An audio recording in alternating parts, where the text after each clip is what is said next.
Hi, I'm Nilesh Budhiraja.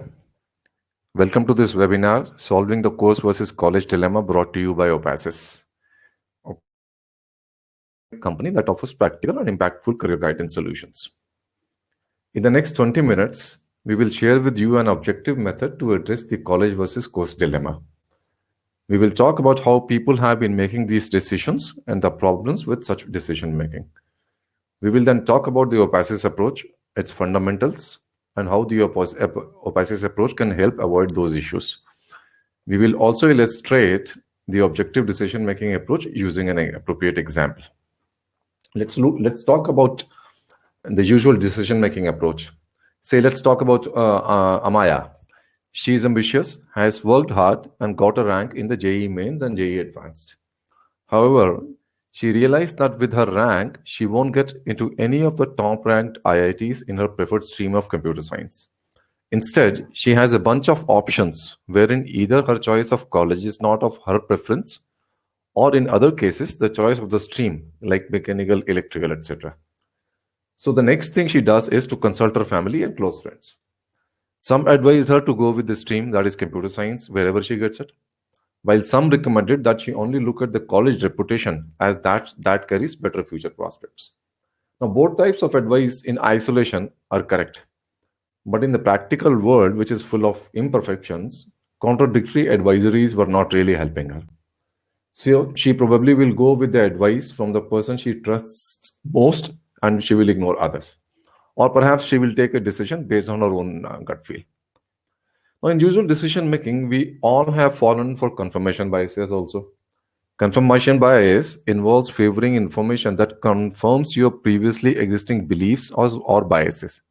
Example, we like to watch the TV news channel that conforms to our political beliefs. This is because we want to hear opinion that supports our beliefs rather than hear news and opinion that may be objective but may contain views that are contrary to our beliefs. Same is the case of career decision making too. Parents may say engineering is a safe option because they believe it to be correct. But the fact may be different in today's times. It is more likely that a pure science-based course or a research-oriented program has much better potential and growth than engineering. But in many homes, students fall for confirmation bias, which could be either their own or it could also be based on the parents' experience and their own biased opinions. Okay, well, here the ad says it all. Many students and parents who are undecided are swayed by the glitzy commercials and advertisements made in newspapers or websites or in the education fairs, which many students and parents attend. The decisions made under the influence of such clever marketing by the institutes becomes a problem later on when the student joins that institute and finds something very, very different.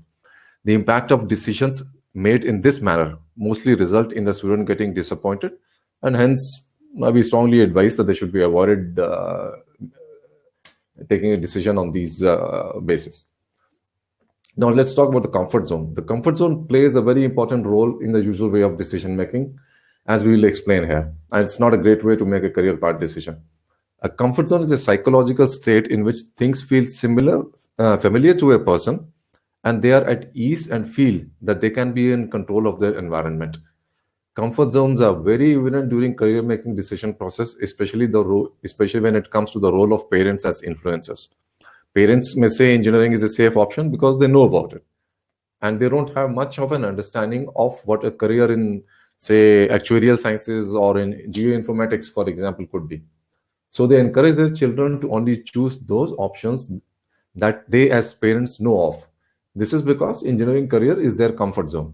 They know more about engineering careers than, say, a career in scientific research. But the fact may be that the child does not have the aptitude for engineering. The child instead may have an investigative mind, which may make him or her fit for research-based programs. Now, moving further, we have seen that the usual decision-making process in choosing college versus course has serious issues and ends up with the student making less than optimal career path choices. Many suffer from professional disappointment or end up in a fancy institute that is very expensive, thereby causing financial strain, or in some cases, students leave the program midway to restart again. A very significant decision which costs them in terms of not just lost time, but also lost opportunities. So while decision making in an imperfect world is not always perfect, the usual decision making has a serious problem, which is that many of these decisions, once taken, do not offer a corrective window to overcome those poor decisions. And that is why we at Opasys believe that a usual decision making approach has to have a better alternative. An alternative that has the avenues for course correction, or in other words, escape routes. Now that we have recognized the issues with the usual decision making approach for college versus course decisions, let us come to the core of today's webinar. We would like to introduce the Opasys ring matrix as a superior and objective methodology for making the college versus course decision. Now, the Opasys ring matrix is based on three key dimensions. First is reputation of the college or institution. One way of identifying the reputation is through a well-recognized ranking like the NIRF, National Institutional Ranking Framework, which is under the Ministry of Human Resource Development, Government of India. Or you can also consider rankings of other reputed publications as well. Interest, which would mean the course of study that the student is interested in. For example, say design or law or computer science. The third one is geography, which relates to the city in which the college or institute is located in. So the R in ring stands for reputation, IN stands for interest, and G stands for the geography. But before proceeding, an important point while discussing the effectiveness of ring matrix is that the student is clear about his or her course of study, that is interests. In other words, the ring matrix cannot, let me repeat, cannot help a student choose which stream or area of study suits her. For that, they can use tools like Opasys PACP, the Passion Awareness Constraints Preparedness Framework. Or they can take a psychometric assessment like the one offered by Opasys, or any other similar assessment that is available in the market to identify their interests. So if someone is not sure if law is a good option, then we do not recommend using ring matrix as such. On the other hand, the ring matrix can be used by a candidate who is clear that law is an acceptable option, but also finds other areas, say like mass communication, interesting. In such cases, the ring matrix can be used effectively to help in making a choice and taking a final decision. So coming back to the ring matrix, you must be wondering what about the importance of geography. So let me explain. The importance of tier 1 cities. Metros and tier 1 cities amount to as much as over 65% of the white collar jobs in India. These cities are a hub of action, events, meetings, interactions, extracurricular activities, and a lot of exposure. Or one can say that these cities are a confluence of people and ideas. The opportunities of honing one's social and life skills are immense in metro and tier 1 cities as compared to smaller cities. And these skills are a very, very key consideration when it comes to being employable. Tier 1 cities also offer the advantage of mobility within or outside of the city. And all of these are powerful externalities, but they have a say in future prospects like jobs. In our view, a college versus course decision must factor in the dimension of the geography or location.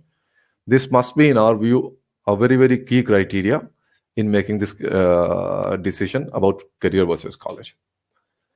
Now, the ring matrix can be represented in a matrix form with 4 quadrants, as you can see here. The x-axis depicts the interest, which is another way of saying the course preference, while the y-axis depicts the reputation of the institute or college or the university, whatever the case may be. So this you can call it as the college axis. So the quadrant in the top right corner is high interest, high reputation. Here you will write the option that satisfies both the conditions. You have the course of your choice and in a college that is highly reputed. So this should be the option that must be given the first preference. The quadrant in the bottom left corner is the low interest, low reputation quadrant. So here you will write the option that should be your last choice. That is both the conditions, the course is not of your choice, and also the college itself is not particularly reputed. So place all such options here. We call it the sixth preference. Now moving on further, let's take a look at the third one. On the top left corner is the low interest, high reputation quadrant. Here is where you should place all such choices that are from relatively higher reputed institutes, but the course is not necessarily of your choice. Don't worry, we'll share some examples to clarify this. For now, just be with me for a moment. Now you will see this quadrant is also subdivided into two parts. One showing tier 1 city and shown as priority number 2, and the other part is labeled other city shown as priority number 4. For example, any option that you may have which is from a well-reputed college but which offers a course that is not of your top preference, and this college is located in a tier 1 city like Delhi or Bangalore or Mumbai or Chennai, you should place that in this quadrant under number 2. Similarly, option that you may have, the other option that you may have, if the college is located in a non-tier 1 city, you should put that under priority number 4. Now, coming finally to the quadrant in the bottom right-hand corner is the one that holds options which offer you the course of your choice, but the institute is of relatively lower reputation or ranking. Here again, the quadrant has two parts, tier 1 city and other city. So I hope you're getting a hang of the structure of the quadrants now. So this is how the quadrant ring, the Opasis ring matrix would look like. And this will magically help you place your options objectively in these 4 major boxes under 6 priorities. Most of the decision issues of college versus course happen in the top left and bottom right quadrants. And it is here we will take a closer look at how it will work for you with an example. Now I'm going to explain the Opasis ring matrix using an example called, let's say, Amaya's dilemma. Now, Amaya is an engineering aspirant who has managed a rank in JEE Mains, JEE Advanced, and say BITSAT, that's BITS Pilani. She's quite interested in taking up computer science in a reputed IIT.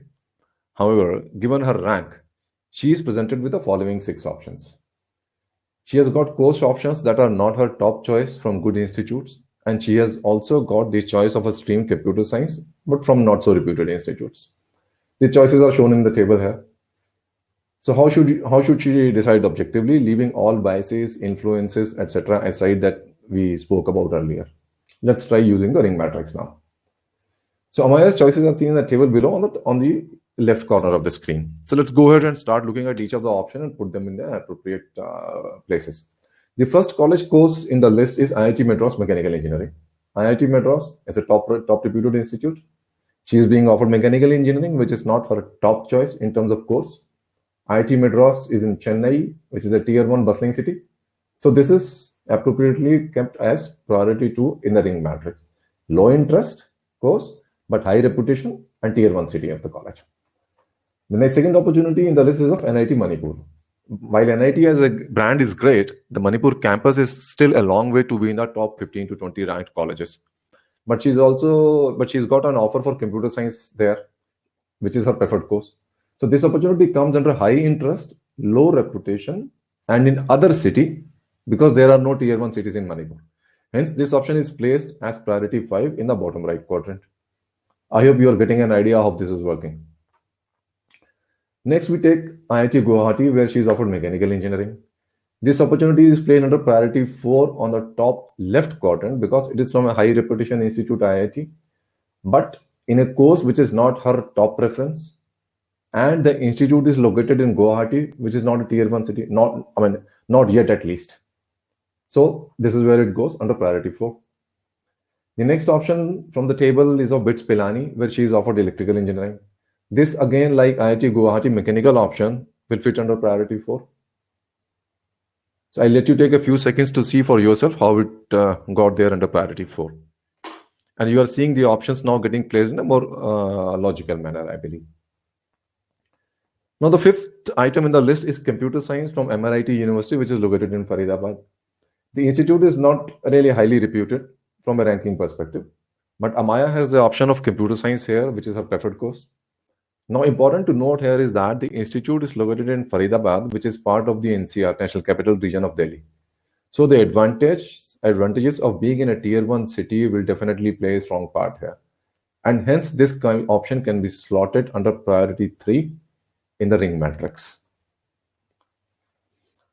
And the final item in her option list is from DTU, Delhi Technological University, Delhi. She's got the option of choosing industrial engineering here. So this goes in the top left quadrant under priority 2 because she has been offered a course which is not her top preference, but it is in a top ranked college and which is in tier 1 city. So all her options are now under some priority in the ring matrix. Now you will see we haven't covered any example that satisfies priority 1, which in Amaya's case could have been computer science from any of the IITs, top IITs, say Kanpur or Mumbai or Kharagpur. Here the course would have been of her choice, and institute would also have been highly ranked. The role of geography there would have become relatively less relevant. Now, her passion of pursuing computer science in combination with the branding of IIT Kanpur would be good enough to give her a solid platform for her next move. Likewise, we haven't covered any option that would have come under priority 6. That would have been a course which she doesn't really prefer, and then that too in a college of relatively low reputation. So there is no question of anyway according any priority to that. So now let's look at the final solution to Amaya's dilemma.